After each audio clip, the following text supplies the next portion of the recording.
In the world of business building, we often wonder if it could get any more complicated. GRC, GDPR, ESG, zero carbon, green hydrogen, cybersecurity, and big data. Let's not forget the long funding processes that can make you crazy. If you are a world changing founder and innovator, how do you connect with the support that you need to move ahead? Well, this podcast puts the people, planet, profit through partnerships theory to action by helping you to see opportunities in every episode to create a meaningful partnership. The innovators, experts, and diplomats we interview are all looking for partners, and that could be you. No time like the present to find out. So welcome to Frontrunners Innovate with your host, global business developer, Mary Kurek. Hello, everyone. Today we are landing on the subject of dementia from the perspective of how creativity and artistry plays into the lives of the patients. You know, the World Health Organization estimates that 55 million people around the globe are suffering with dementia now. And every year there are, maybe 10 million new patients, new cases, with the knowledge that the cases double about every 20 years, is what they're saying. Experts anticipate we'll reach 150 million cases by the year 2050. Kind of scary for the younger crowd. I think I'll be gone by then, but really kind of frightening for those who can see themselves as caregivers. I have been one. If you live long enough, you're going to end up being a caregiver of somebody, whether they have dementia or not. But now that you look at those figures and think of those, you kind of can see there's a potential there. So you know that the impact reaches further than just the patient. But a lot of people just don't understand dementia, where it comes from, how it starts. It crosses borders into other diseases. We know that.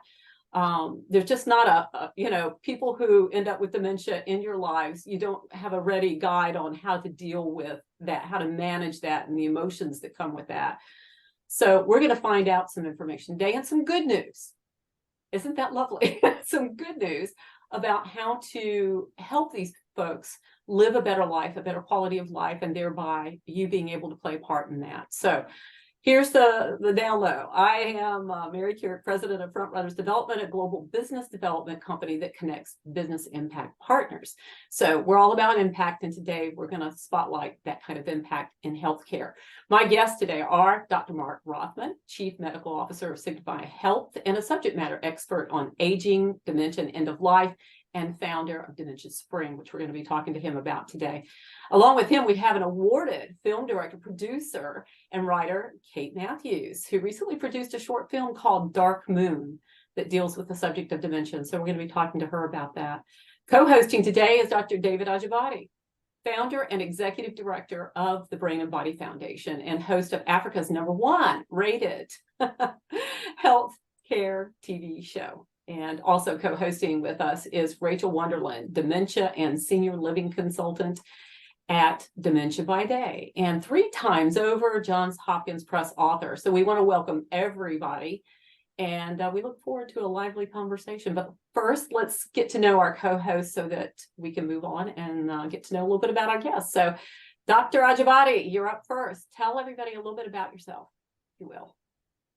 All right. Well, thank you, Mary, and thank you for pronouncing my name. You of all the white people on this planet, you pronounced my name the best. I gotta tell you that. So kudos to you. I'm not even going to tell you how I remember to pronounce that, but someday I will. I don't want to know. Yeah. I'm just kidding. All right. So I'm Dr. David Ajibade. I run the Brain and Body Foundation. is based both here and in Nigeria. Our focus was initially on children with brain disorders, everything from cerebral palsy to autism to seizure disorders and all that. But over time, we began to see that we began to have patients and parents, people bringing their parents over that who had strokes and dementia, memory loss, and other things. So we decided to go into it. And I think it was a good thing we started with kids, because it helped us learn what was safe and what was effective, and basically understand basic fundamental principles about brain health and how to improve brain health that we could apply to adults. And so we got into, like I said, strokes and dementia and other brain disorders in adults. We work with the federal government in Nigeria to address these conditions. I've been in the US for a while now, about 3 years, and we decided to approach the Alzheimer's Association to see what we could do to help, especially with the Black community, because Blacks obviously have twice the rate of dementia. Interestingly enough, in the UK, it's 4 times the rate of dementia. And in my opinion, there wasn't much being said about why that was so and what could be done about it. It was just like, well, racial problems and so on, which of course are important. But in my opinion, there were other things, there were other factors, behavioral and lifestyle as well. So I've done a deep dive into it, and it's a passion of mine. I don't have anyone in my family that I know of, knock on wood.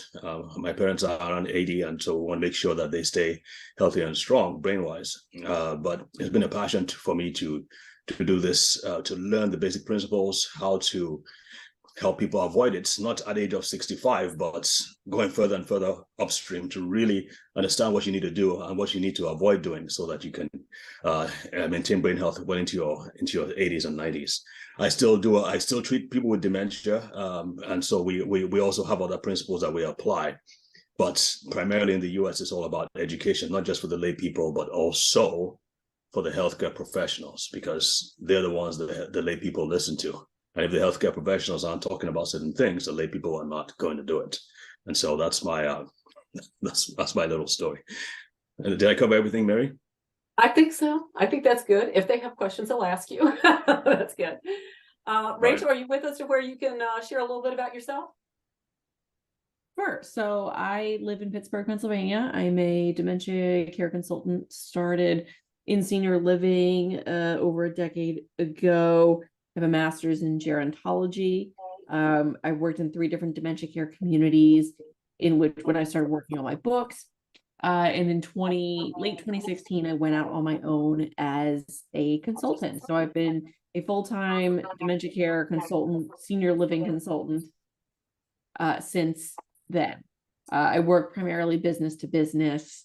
So senior living companies will hire me to come in and revamp or completely redesign their dementia care program. Wow. That's who knew there was a space like that. That's pretty amazing. Take mental There really note. wasn't, actually. Yeah, so I kind of invented this job. You invented that. Yeah, I invented this job. Yeah, no, I was actually told by a geriatric physician once when I was, so this was 14 years ago, a geriatric physician told me that job doesn't exist and you'll never be able to do it. So I proved her wrong, I guess. But yeah, I made up this job and I've been doing it since late 2016. Good for you. Very good. Good way to make impact for sure. So we're going to turn our attention to Dr. Rothman. And Dr. Rothman, you know, I was brought to you looking for something dementia oriented that would be a solution, and tripped across the Dementia Spring program. And I was so enthralled with what you were doing. Then we had our conversation. I would love to bring that forward and share it with everybody, and then go a little deeper. And I know you're gonna help us get to know Kate Mathews here in just a few minutes. But tell us a little bit about your background. What brought you into figuring out this wonderful foundation for people? Yeah, I'm happy to do that. Thanks, everybody. Making sure you can hear me okay. I'll off mute and ready to go. Yeah. Those were great introductions, by the way. They really set up very nicely for what we're going to talk about today, including, you know, Rachel, I suspect we probably know some of the same people. I used to be the chief medical officer of Kindred Healthcare for 7 years. And so you've probably worked with a bunch of people that I know. Yes, I recognize your name. I recognize your name. I think we're connected on LinkedIn though, too. There you go. There you go. It's really the space I hang out the most. Yeah, and Dr. O, you said it, right? You said needing to orient the community about what dementia is, who's got it. Sorry, I hear a little bit of an echo there. Who's got it, what can be done about it is so critically important. So I'm Marc Rothman. I am a physician. My background's in geriatrics, internal medicine, and hospice and palliative medicine near the end of life. I was the chief medical officer of Signify Healthcare up till a few months ago. So just setting the record straight. I left there in late June. And, from the very beginning of my career, it was actually really dementia that pulled me into internal medicine from medical school, because I had done research in the lab before medical school on cancer, and I had loved working on cancer, trying to solve that problem. But the more and more that I read about dementia and interacted with people who had dementia, I just fell in love with the disease. even though that sounds crazy. And I fell in love with it because it's a disease not only of the whole person, but of the whole family and of the whole community. People think of dementia as a brain disease. Obviously, memory is the first thing that's affected. But dementia over time becomes a disease of the whole person, and then the whole body itself near the end, and always involving the family. I think you said, Mary, everybody will become a caregiver at some point, and gosh, you could not be more correct about that. We can talk about caregiving. I'd love to have a conversation about caregiving as well. And so I began to really explore what it means to care for people with dementia. What are their actual needs?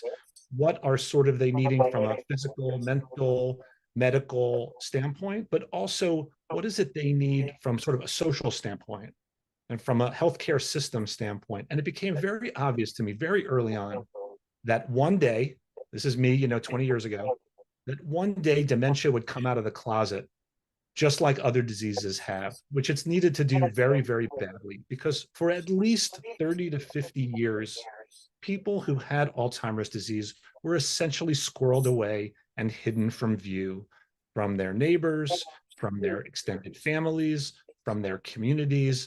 I don't want to say they were prisoners, but, there were people who were basically locked up at home.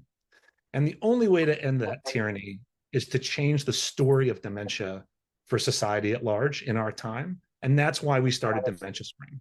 It's really to tell stories of dementia on stage, through screen and song, with visual and performing artists like Katie and other people that we're working with that I'm happy to tell you about as we talk.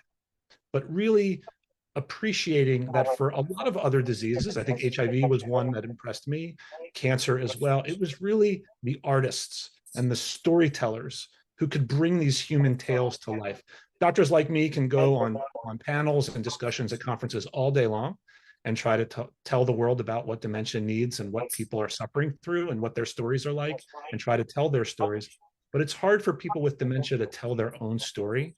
And so we really need great storytellers like Katie and others to bring this story of dementia to life.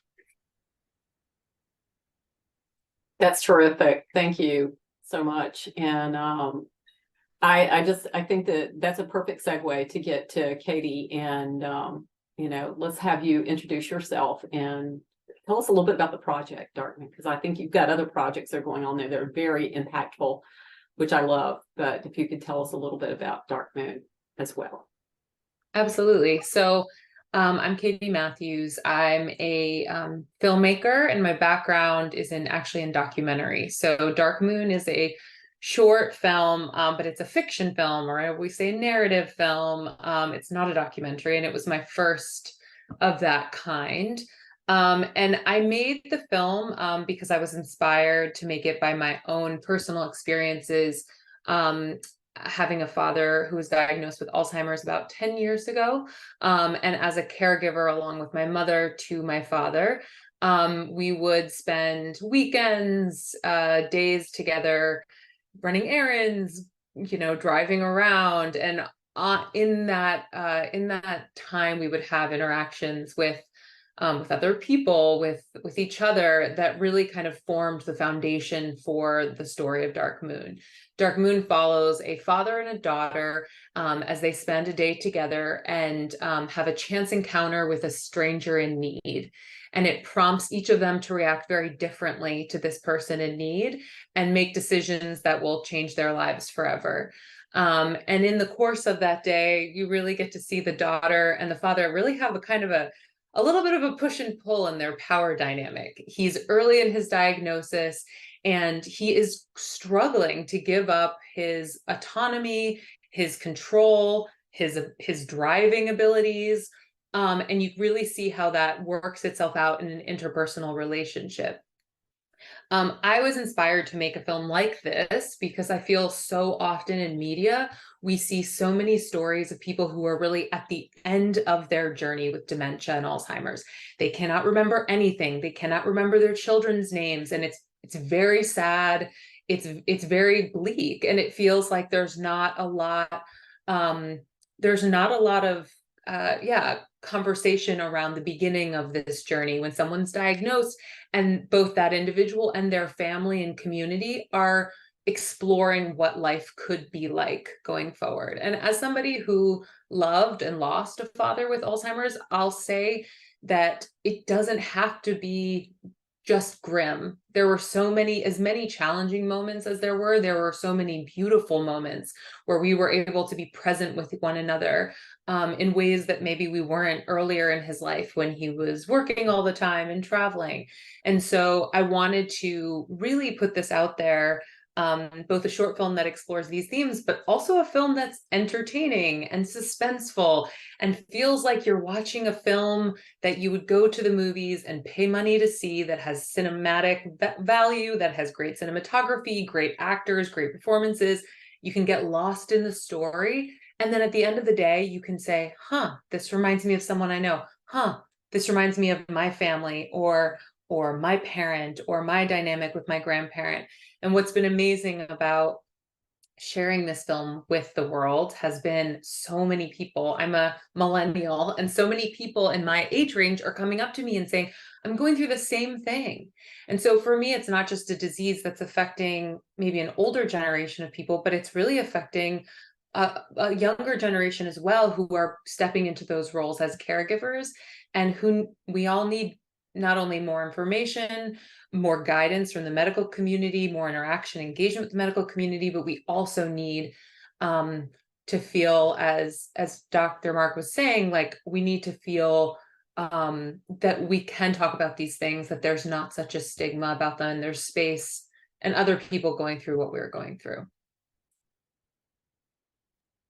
Yeah, as you were talking about the taking the keys away, or it was time to give up the driving, I remember that in my own family when my mother, it was time for us to take her keys because she was seen by her Bible group coming out of a restaurant and going onto the highway she has known for years in the wrong direction.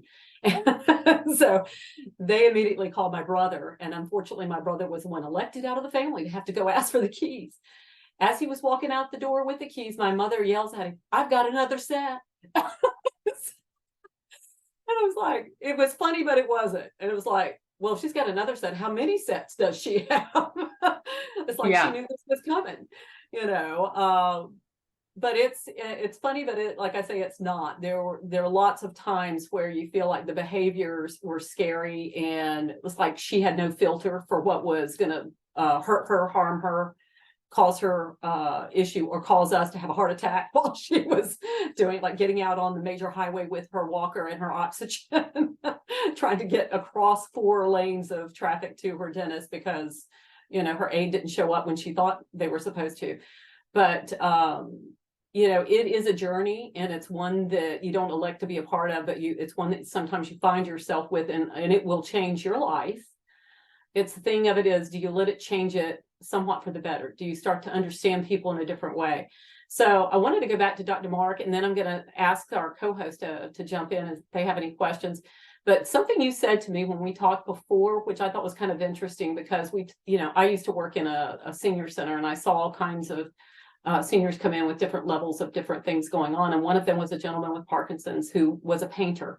And I owned 2 or 3 of his paintings, were extraordinary.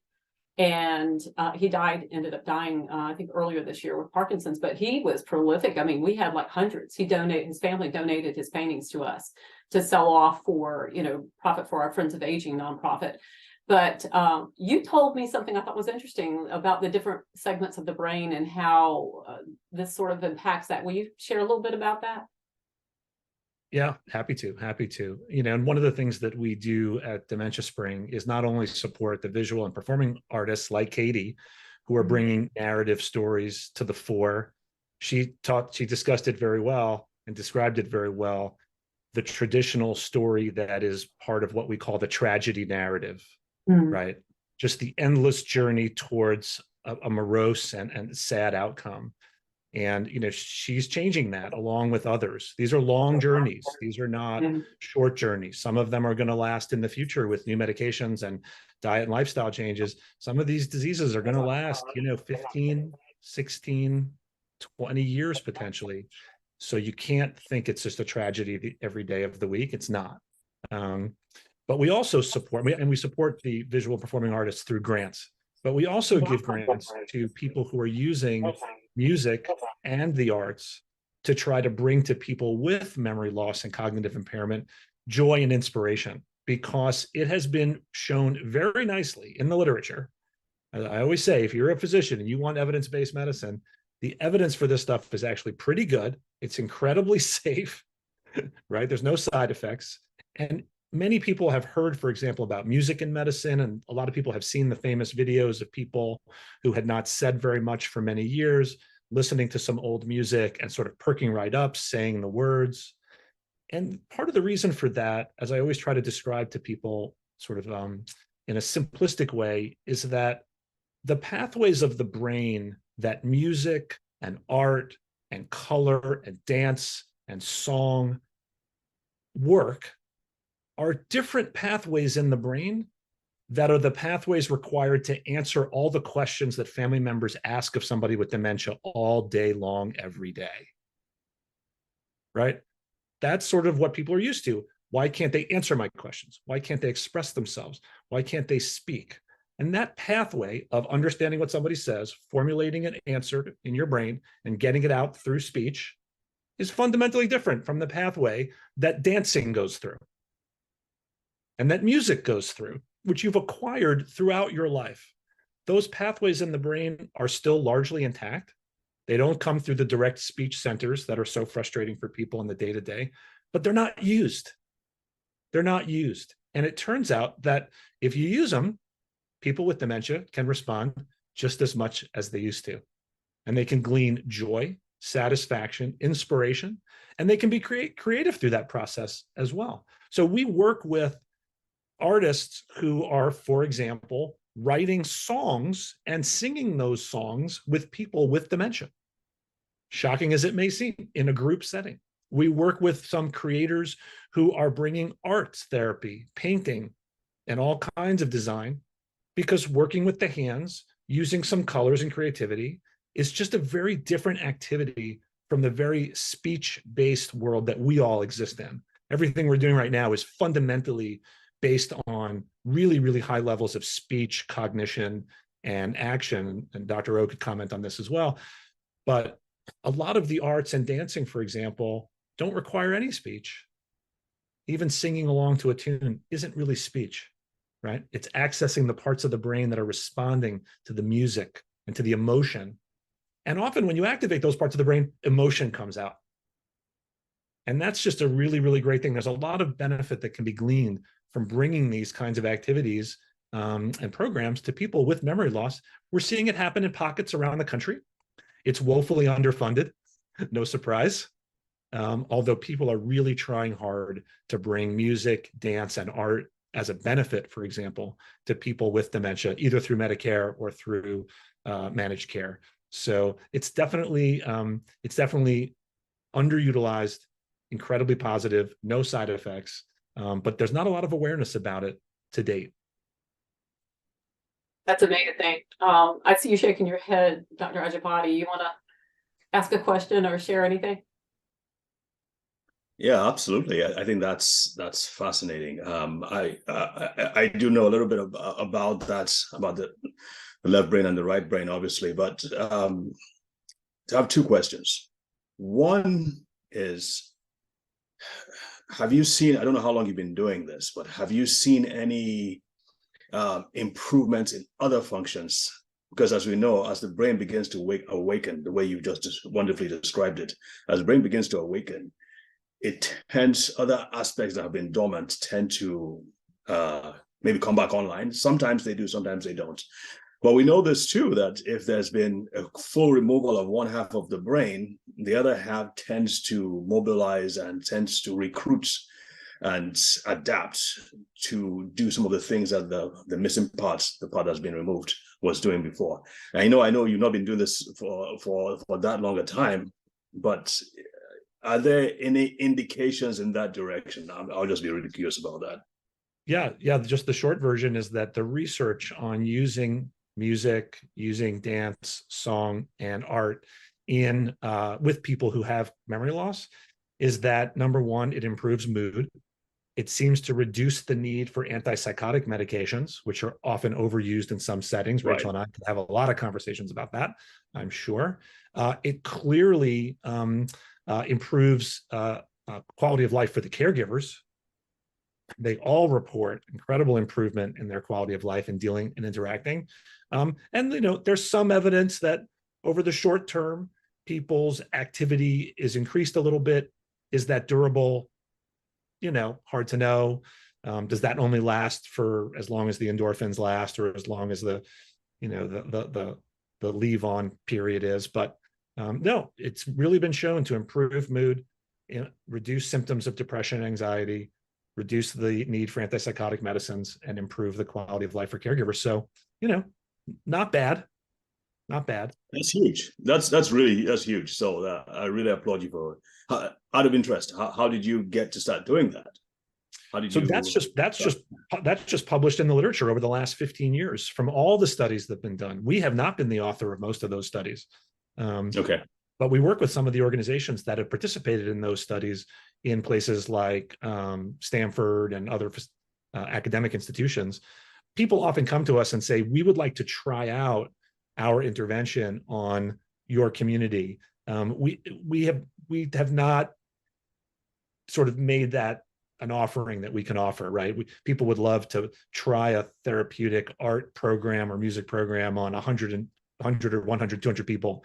And they often come to us for that. That's not quite where we sit in the ecosystem. There are mostly academic institutions. There are some NIH grants actually that are giving money for brain health to artists to try to bring their art to people with cognitive impairment, either from Parkinson's or otherwise. So it's out there.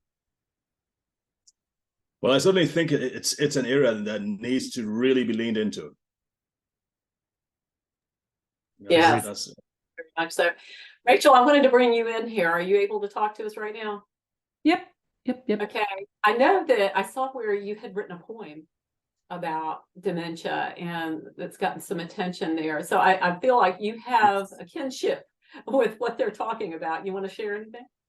Sure. So I wrote a poem back in 2014 called 16 Things I Would Want If I Got Dementia. And that has lived a life of its own on the magic of the internet for the last number of years.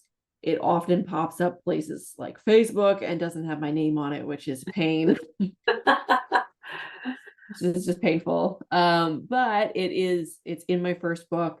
And you can download the PDF version of it from my website for free. So the 16 Things I Want If I Got Dementia poem, yeah, definitely has made its way around the globe. I've had people from different countries send it to me, say, hey, I saw this posted here, So it's cool to see that that piece of art, something that I took about 10 minutes to write, probably the easiest thing I've ever written, but apparently the most powerful thing I've ever written. It just really, I think, speaks to people.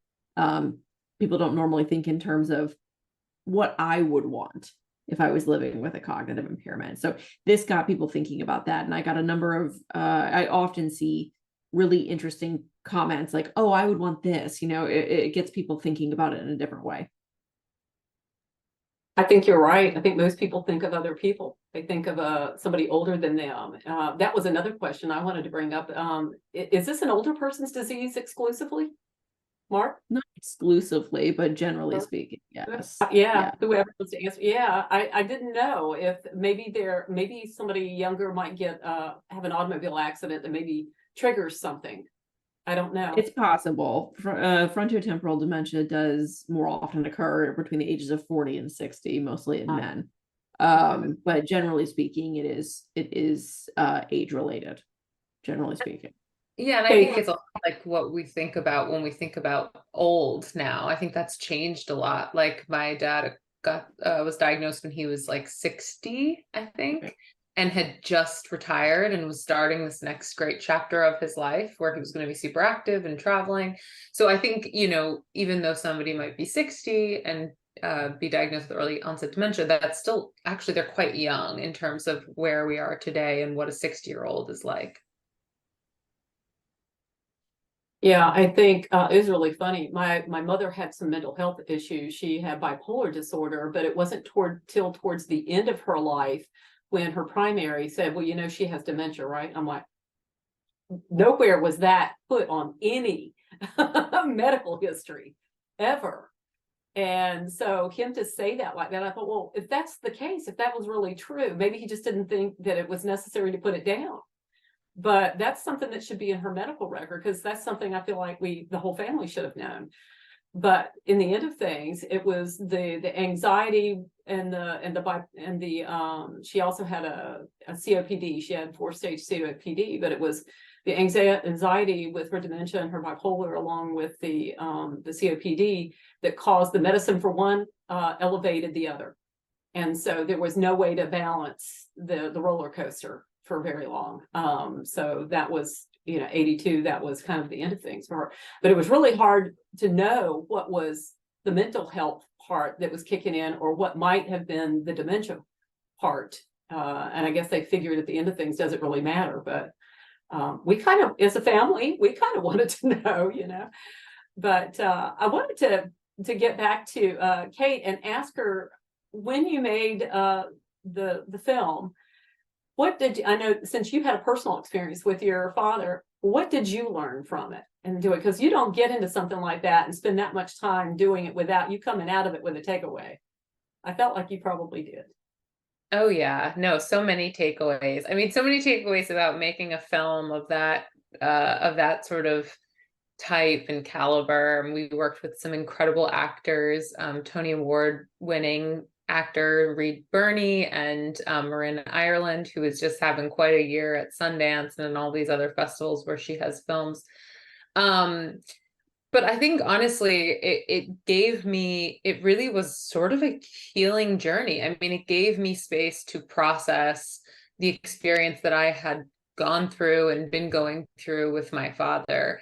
And to really understand, I think I always saw my dad, even as he was at his sort of most cognitively impaired, as somebody who was still very much himself. Like, I think people lose their loved ones in this process, but that never happened for me. And I think, his dignity and his specialness as him sort of was something that I wanted to point out with this film, that somebody still can maintain aspects of who they are. And that was something that I think I was consistently reminded of in this process. And just that this is a real communal thing. I mean, everybody I made this film with, everybody I shared this film with, I think I said this before, but has come and said, I have an experience like this. I'm a caregiver to my parents who are going through this. I mean, this is something that I think, not just as Americans, as humans, we are going through and experiencing, and we need more spaces to be able to talk about it and to feel supported in it. Okay, how does anyone access your film? How do we get to see it? So currently it is going through film festivals. So we just recently got into, we've played at a bunch of film festivals this past year, and we're about to screen it at the Newport Beach Film Festival in Orange County on October 17th, and the New York Shorts International Film Festival on October 19th, and in Montclair, New Jersey at the Montclair Film Festival 2 days after they were talking to Martin Scorsese at the Montclair Film Festival on October 22nd. So we're very excited about these screenings. And then we're currently working with partners and distributors to make sure that we can get this film online and accessible for both educational screenings, so whether that's to a medical school or a community group, or to just individuals who want to see it. So more to come on all of that, but that we have some exciting upcoming screenings. That is exciting. So congratulations, that's exciting. So we're going to be looking for an ad on a movie theater near us. Yes. So, how long is the film again? It's 17 minutes, so it's a shorty. It is a Yeah. shorty. I'll talk about this later, but I serve on the North Carolina Governor's Advisory Council on Aging, and that we're aiming to be a dementia-friendly state. That's something the governor has already proclaimed. So that is how I got to Marc, is I was looking for solutions for dementia-friendly, organizations, programs, villages, whatever, that I could come across, just to kind of source it to bring it to their attention. It's our job to bring in recommendations to the governor for whatever he wants to achieve for aging. So yeah, we'd love to have a showing with them. That would be great. Yeah. Yeah, I think states, organizations, I think there's hospital groups. This is definitely a film that is, I think we want it to be a useful film, and to encourage dialogue and more Expand the impact. Something else that would be, and I just came across this the last meeting we had, which was last week, for the Governor's Advisory Council. There was an organization out of the Research Triangle Park area that has decided to put it together a platform that will match vetted college students that are in free health career paths with dementia patients. And so this is a private care situation, but it's to help because there's just not enough care people. There's not enough providers out there for care for dementia. And of course, it's the comfort level. It's not the, help them with too much more than, just giving a respite to the caregivers, but it's something that's so needed. And so they've launched that and have gotten some serious university backing from some of the area. And, we've got Duke and UNC, and we got all those right around that area.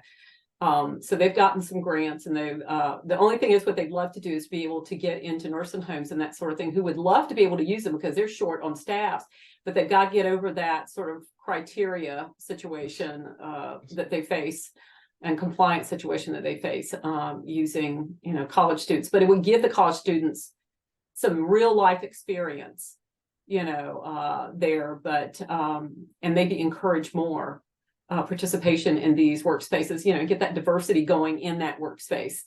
If I could just add to that. Go ahead. Yeah. 2 seconds. There's so much sort of cliched thinking about dementia. That's one of the reasons that Dementia Spring exists, right? To try to break through some of that cliche. The tragedy narrative is one. The very monolithic stereotype of the caregiver in people's minds when you say dementia, it's either the gray-haired spouse or it's the working daughter, but that's very one-dimensional. And I think, to your point about young people, college students in that age, Katie's film really tries to show really nicely in very deeply emotionally moving ways how this crosses to other generations too. And there are, like she said, there are going to be people in their 20s and in their 30s who are going to interact with dementia patients and people with Alzheimer's disease for which there is no gray-haired spouse. And there is no firstborn daughter who lives within 5 miles of the house. And so you need the whole community, and you need people of multiple ages to see that. It would be great when you're thinking about the state being dementia friendly, being friendly to the caregivers is part of being dementia friendly. And so Katie's film would fit perfectly in that story. I agree. That's why I brought it up, thinking that would be a perfect thing to show these college students and the families. It'd be something they should have on their website, to be honest.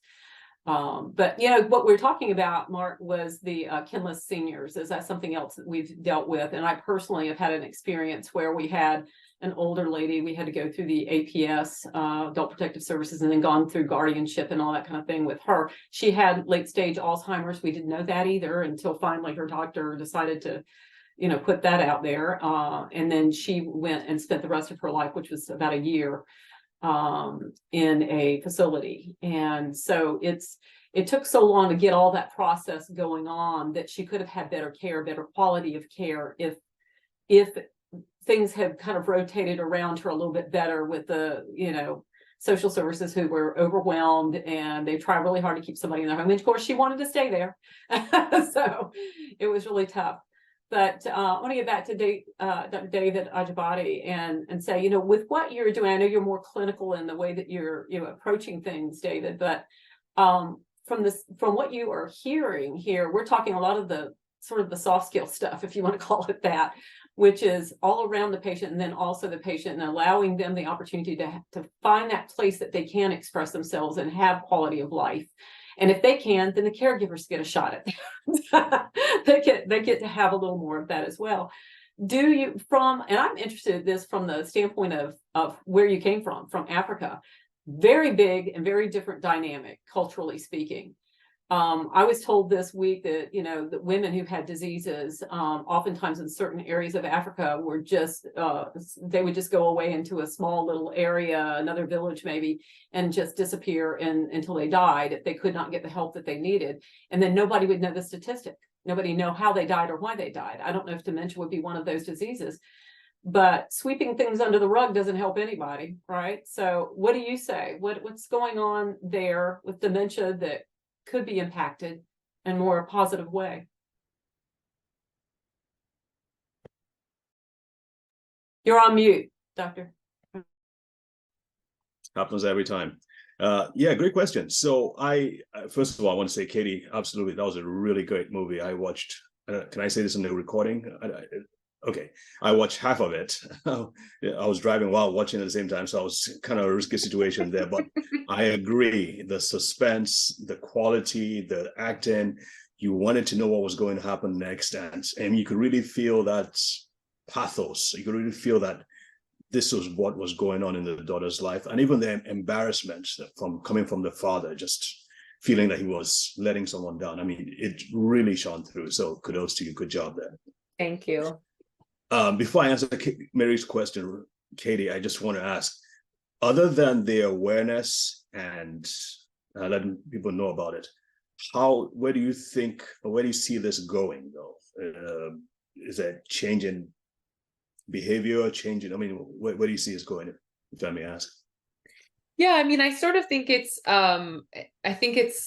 really the strategy is for, I would say caregivers, but also for those who are even, kind of in that, like that phase before diagnosis or around diagnosis. So I think, for me and my experience, our family really struggled to get a diagnosis for my dad for a long time, a clear diagnosis. And that really affected both the sort of the quality of the care that we were giving him, as Mary was saying, but then also how his emotional transition into the disease, his acceptance of the disease and his transition into the disease. So it does fit into awareness, but to me it is somewhat specific about putting this film out and allowing people who have an idea that something is amiss in their home, that their dad or mom or grandparent or loved one is not quite the same as they have been, and that they can actually intervene earlier than they might normally. Then they might say, I think with aging, and a lot of us are like, oh, they can't remember anything, but that becomes sort of almost colloquial versus something that's like a medical condition. And so I think, for me, I wanted this to both show signs and symptoms, patterns and behaviors that you could see in somebody who has the disease, and also just an awareness so that people can act and intervene. And I think a lot of times what great art can do is it can touch us emotionally. It can stick with us and give us a story, but it needs to be followed up with more sort of medical information or, more kind of advocacy and information so that people can then know what they need to do and have the resources they need to take the next step. Wonderful. I agree. It certainly opens you to wanting to know more of the technical stuff. Yeah. With the Alzheimer's Association, with whom I've been volunteering with for a while, we have what is called the 10 warning signs, things to look out for, and how to ask, and even how the soft skills to broach in the topic with your loved one and letting you know what you need to, how to say it, how to suggest they go see a doctor or ask for healthcare. But it all starts with recognizing when there's a problem and that. So yeah, to answer your question, Mary, yeah, in Africa, things are a little different. We are much more communal, much more supportive of families. So isolation, which I've seen a lot in this country, is not as severe in Nigeria and other African countries, because that community, that bond is so strong. There's a class I teach called Dementia's Dirty Dozen, where we talk about the 12 pathways or the 12 highways to dementia, majorly risk factors, and they all start with the letter I. So isolation is one of them. We're now beginning to see just how badly it can actually cause brain shrinkage or brain atrophy if it's severe enough. And so we over here, like I said, it's a lot more severe. In Nigeria, and we tend to hide the kids who have brain disorders like autism, cerebral palsy, and so on. We try to lock them up, and in some cases they just tie them up. I hate to say that, but in many cases that's what happens. But not so much with the adult population, the elderly. We have a great sense of respect and reverence for the age and the elderly if they survive that long. Remember, we're still a very young continent, where in Nigeria, it's 53, 54 is the average lifespan. So I'm knocking on that too myself. But more and more, and why I'm interested in dementia so much, is that more and more that lifespan is rising, especially with better healthcare, access to information, and so on. That number is rising, and so we're going to be hitting a lot of people are going to be hitting their 70s and 80s and staying there for quite a while. And I just see a tsunami of dementia coming. And that's why, to me, it's such a passion to see how we can begin to understand the basic principles, understand how to take care of our brains, strengthen our brains, watch out for these warning signs like Katie has so well put out, so that we can do something about it quickly before it becomes too severe.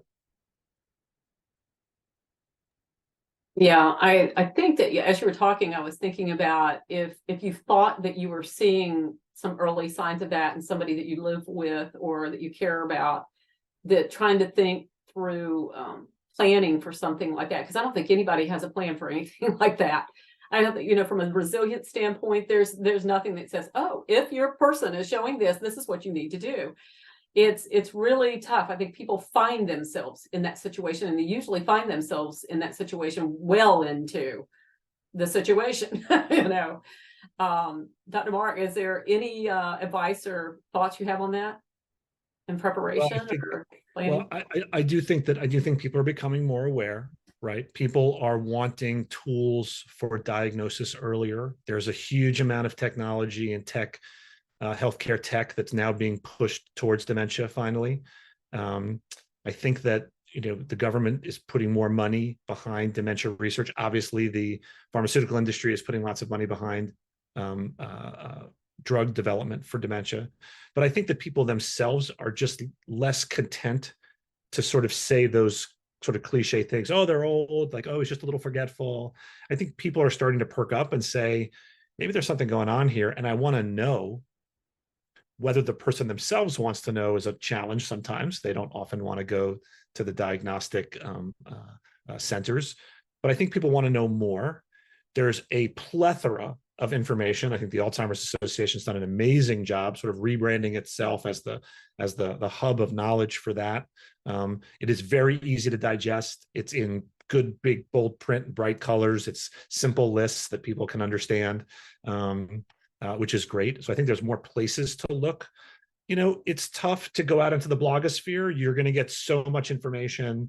You're going to get people telling you dementia is not real. You're going to get, people telling you can, eat your way through it. You can do this through it. All that's great advice, but it's tough without actually getting a diagnosis from a medical professional. And by the way, ruling out the stuff that looks like dementia. Poorly controlled depression, some of the Parkinsonian diseases can make you confused. Lots of drugs that people are taking, lots of pharmaceutical regimens that people are taking can make them confused. Coronavirus can make you, there's just so many things that can make people confused. So it is important to rule those out and treat those. So I think that it's changing. I believe that we're part of that solution a little bit. I think the work that all of us here on the phone are doing is part of that solution. It's going to be a challenge. The numbers don't lie, right? There'll be by 2050 or 2060, there'll be at least 13, 14, 15 million people in America with Alzheimer's disease. You know, that's doesn't even talk about the global phenomenon that we were just talking about a minute ago. So, but there's definitely, there's a lot of hope in my mind that people will be diagnosed earlier.